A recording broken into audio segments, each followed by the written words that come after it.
Today we're on the search for the best AI culling program and AI programs in general. Today we're checking out Aftershoot. The other week we checked out FilterPixel. Aftershoot is a AI culling and editing software, so you can do both. Today we're gonna go over the culling process for the AI software Aftershoot. So let's get straight to it. Number one, I did a few test runs. As you can see here, I threw in some elopement projects that I've done in the past, and they were able to get culled in about 1 minute. So this is way faster than other programs that I've used so far, and it's really fast. But in real time, real quick, we're going to add a new album, and we're going to do culling, and it's going to simply be a project for a full wedding. So as soon as you push the button to import your folder, it like immediately pulls up all of the photos that you've done. And then you have to go through and select what type of shoot it is. And then you have different parameters you can choose to really help it narrow down different types of photos or what not to pick, what to pick, and stuff like that. I usually leave it at the default. It does a pretty good job. I don't think I'd want to change most of these settings. And then you push start culling. Right now I have about 3,000 photos for it to go through. The other projects I had were only around a couple hundred photos, maybe 3-ish hundred photos. One of the cool things about this software is that while you're culling one project, you can actually go back and work on other projects. So you can actually select to edit a certain project, or you can cull it and view it, and you can view the photos that it had already culled. Now, the really cool part about this software is that it really organizes it for you very specifically. And I really like that, so you don't have to go through and kind of guess or change things or do this or that. So on the right side here, you will see that it has a selected category, which is green, a highlights category, which is blue, blurred, which is red, and purple is your closed eyes. And then the last category is your all. That's just all of your photos, and it still color codes them when you look at all of them. Now, the one thing I wish that this section did have, which I wasn't able to find, maybe I just can't do it right, is a declined section. I would really like to see photos that it declined or said were not good. That's one thing FilterPixel did that I really liked, so I could go through and see what photos it didn't like, so I could say, oh no, I actually want that photo, or that's good that it didn't take that photo. However, what this one does is it kind of takes photos that are very similar, and you can change the parameters around this so it selects less or more that are similar. So they might have to be exactly the same or super close or pretty generally the same. You can change that, which is kind of nice. And it puts them all into one, and it picks the best one out of the group that it found to give you your approved or your selected ones, which is really nice. So up here, you can see the green ones are the selected ones, and it says +2 because it found 2 similar images, which you can also look at. And those are in yellow. Yellow is basically duplicate. So if I can go through and look at these, honestly, I would usually pick the green one that it already selected, mainly because of the face they make or something like that. For this situation right here, I would probably pick the second one, not the first one.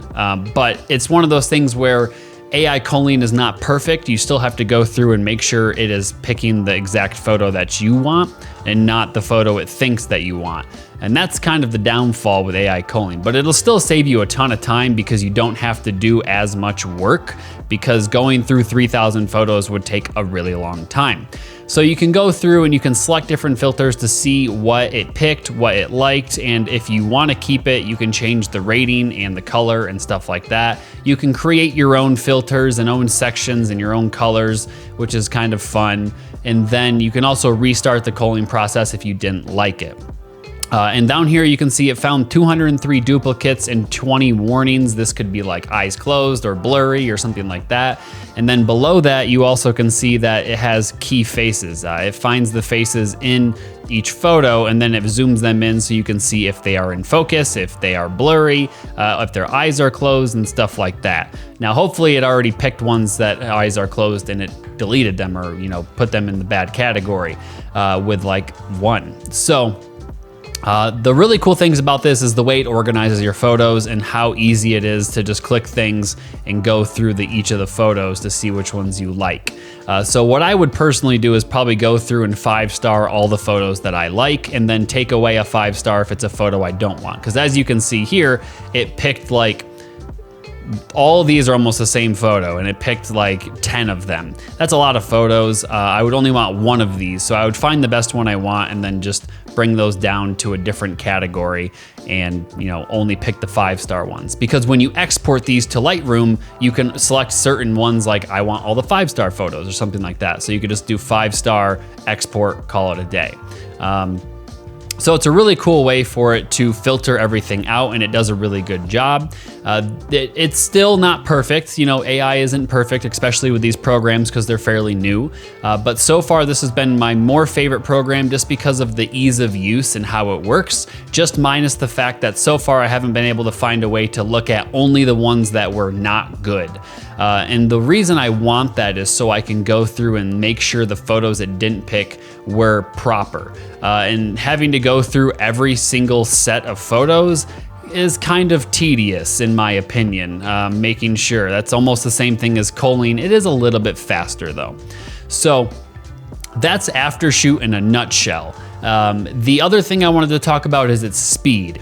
So like this wedding project that I started at the beginning of this video, it's only been going for about a couple of minutes and it's already 80% done. Whereas in Filter Pixel, it took about 20 to 25 minutes to do the same project. So I would say it's probably 10 times faster, if not more, which is good. It just depends on how well it actually culls your photos. Because obviously if it's faster but not as good, it's still not worth it. You know, we'd rather it take longer. But culling through 3,000 photos would take way long, and having it narrowed down to, let's say, a few hundred photos or even 1,000 instead of 3 can be very beneficial.